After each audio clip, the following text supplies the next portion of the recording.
Hi kids! Welcome to Teacher Beth Class TV.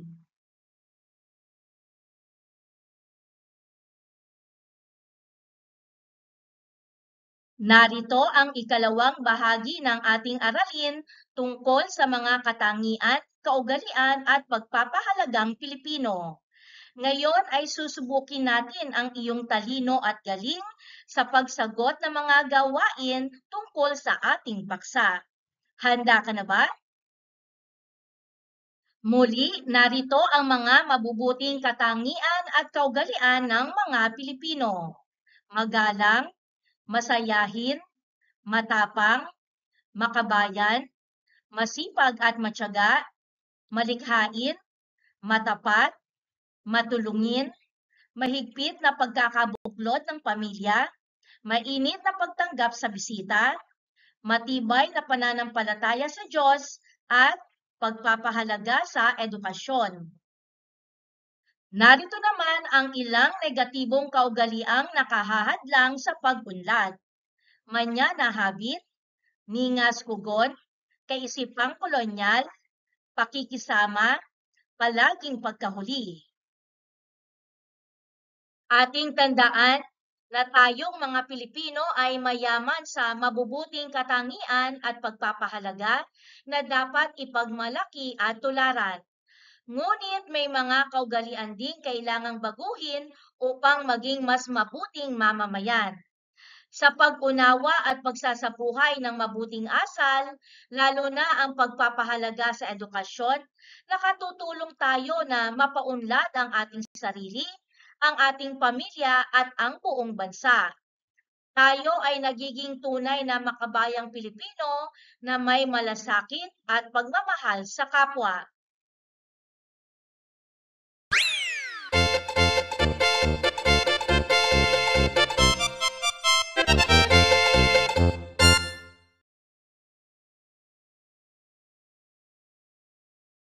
Tukuyin ang kaugaliang ipinapakita sa bawat larawan.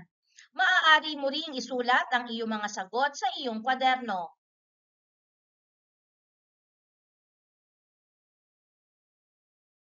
Narito ang mga tamang sagot. Pagpapahalaga sa edukasyon, matapang, mainit na pagtanggap sa bisita.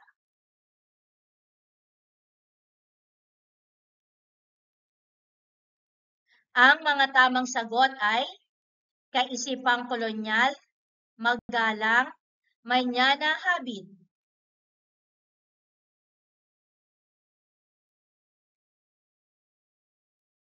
Ang mga larawan ay nagpapakita ng makabayan, matulungin, masayahin.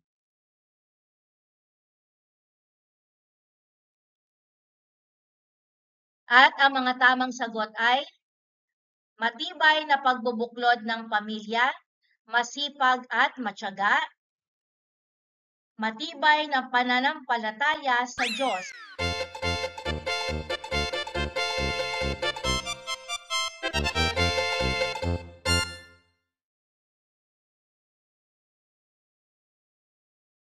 Kilalanin ang tinutukoy na katangian o kaisipan ng mga Pilipino sa bawat pahayag. Maaari mo ring isulat ang iyong mga sagot sa iyong kwaderno. Tuwing dumarating ang mga bisita, agad na nag-aayos si Aling Berta at naghahanda ng merienda upang maging komportable ang mga panauhin. A. Malikhain. B. Mainit na pagtanggap ng mga bisita. C. Pakikisama. Ang tamang sagot ay B. Mainit na pagtanggap ng mga bisita. Si Ronnie ay araw-araw na nag-aaral ng mabuti upang makakuha ng mataas na marka dahil alam niyang mahalaga ito sa kanyang kinabukasan. A. Pagpapahalaga sa edukasyon. B. Masayahin. C. Matapat. Ang tamang sagot ay pagpapahalaga sa edukasyon. A. Kahit may malakas na bagyo, tumulong si Mang Tony sa paglikas ng mga kapitbahay sa ligtas na lugar. A. Matapang. B. Manyana habit. C. Kaisipang kolonyal. Si Mang Tony ay matapang. A. Laging nagsasabi ng totoo si Lara kahit minsan ay nahihirapan siya kapag may nagagalit. A. Matapat.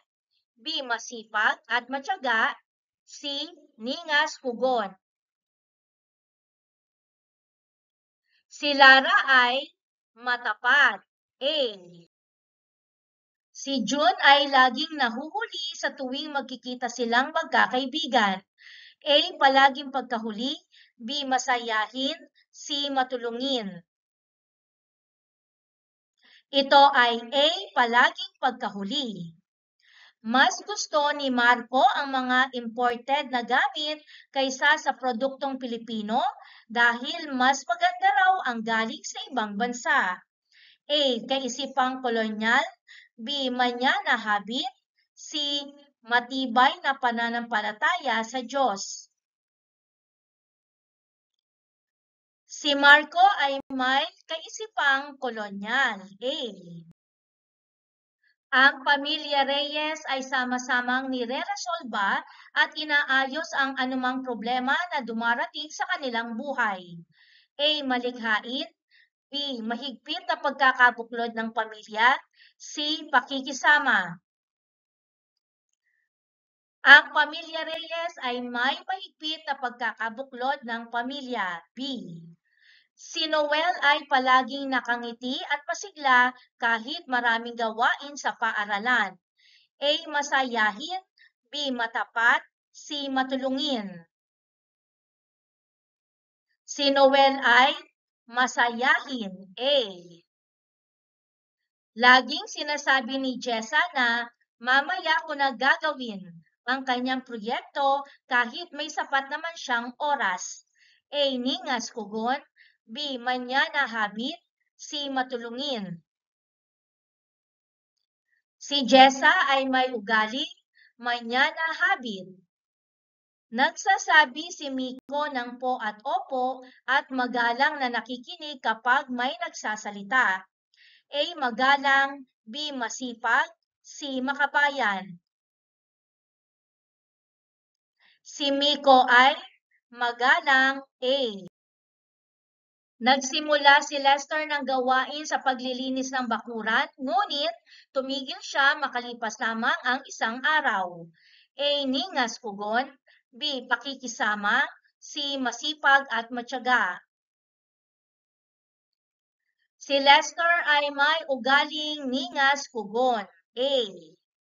Si Aling Rosa ay tumutulong sa kapitbahay niyang may sakit kahit hindi sila magkapamilya. A. Matulungin. B. Matapang. C. Masipag at matyaga. Si Aling Rosa ay matulungin. A. Nagsisimba tuwing linggo ang pamilya ni Carlo at palaging nananalangin bago kumain. A. Matibay na pananampalataya sa Diyos. B. Mahigpit na pagbubuklod ng pamilya.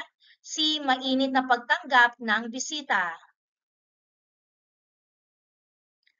Sila ay may matibay na pananampalataya sa Diyos. A. Ang mga mag-aaral ay nakatayo ng tuwid habang umaawit ng lupang hinirang.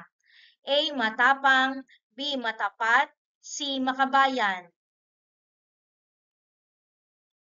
Ang mga mag-aaral ay makabayan. C. Laging nag-aambag si Rafael sa mga proyekto ng barangay at ipinagtatanggol ang karapatan ng mga Pilipino. A. Makabayan. B. Magalang. C. Masayahin.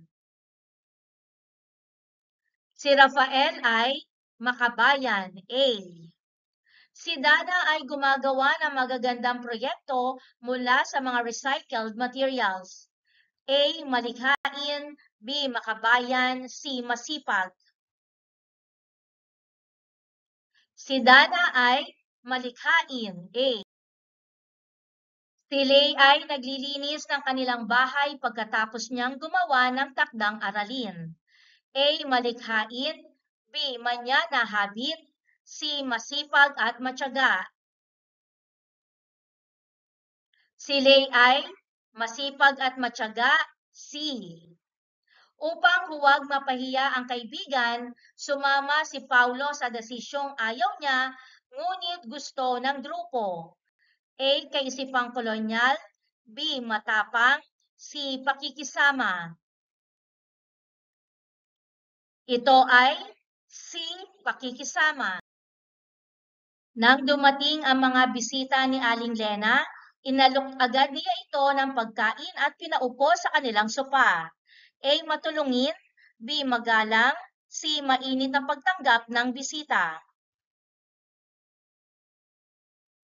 Ito ay C. Mainit ang pagtanggap ng bisita. Napulot ni Rowena ang pitaka ng kanyang kaklase, agad niya itong ibinalik sa kanya. A. Matulungin. B. Magalang. C. Matapat. Si Rowena ay matapat. C.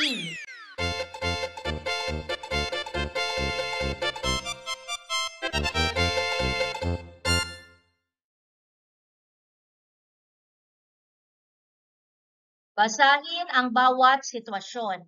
Gumuhit ng check na marka kung ito ay nagpapakita ng mabuting kaugalian ng Pilipino at X naman kung ito ay negatibong nakahahadlang sa pag-unlad. Pagkatapos, isulat kung anong kaugalian o kaisipan ang ipinapakita sa bawat sitwasyon. Maaari mo ring isulat ang iyong mga sagot sa iyong kwaderno.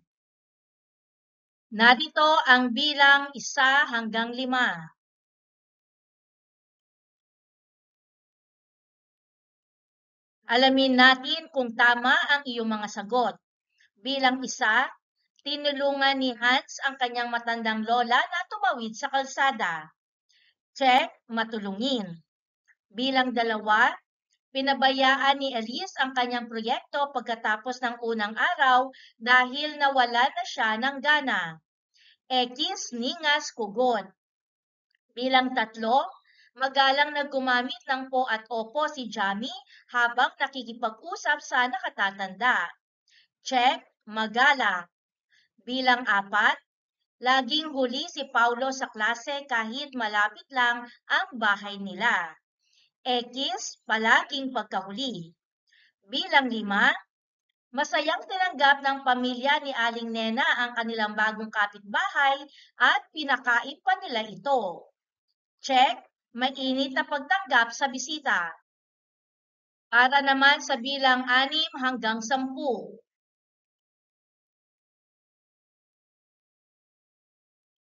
Narito ang mga tamang sagot. Bilang 6, lagi nag-aaral ng kanyang aralin si Sab bago maglaro. Check, pagpapahalaga sa edukasyon. Bilang 7, gumawa si Lucas ng malikhaing dekorasyon mula sa recycled materials. Check, malikhain. Bilang 8, laging ipinagpapabukas ni Miko ang kanyang takdang aralin kahit kaya niya naman gawin agad. X, manyana habit. Bilang 9, hindi tumanggi si Eman sa utos ng barkada kahit alam niyang mali dahil ayaw niyang mapahiya. X, pakikisama. Bilang 10, laging may ngiti sa labi sina Mang Jose at Aling Juana kahit maraming problemang kinakaharap. Check, masayahin. Narito naman ang para sa mga huling bilang.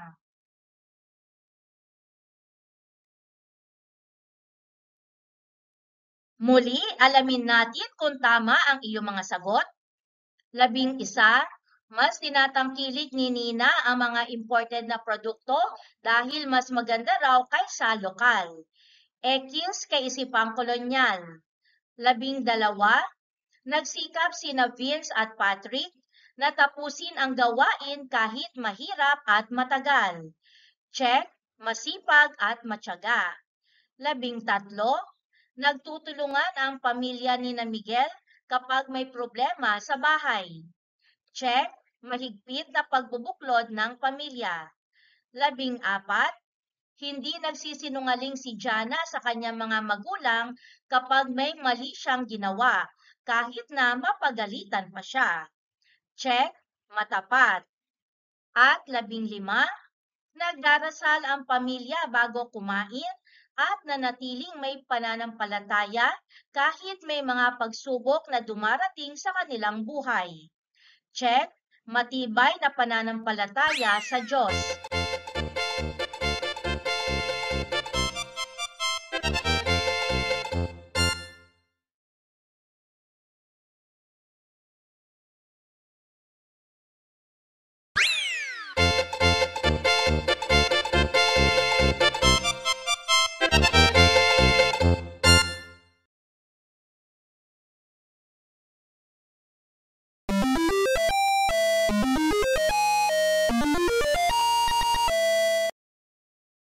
Thank you for joining me.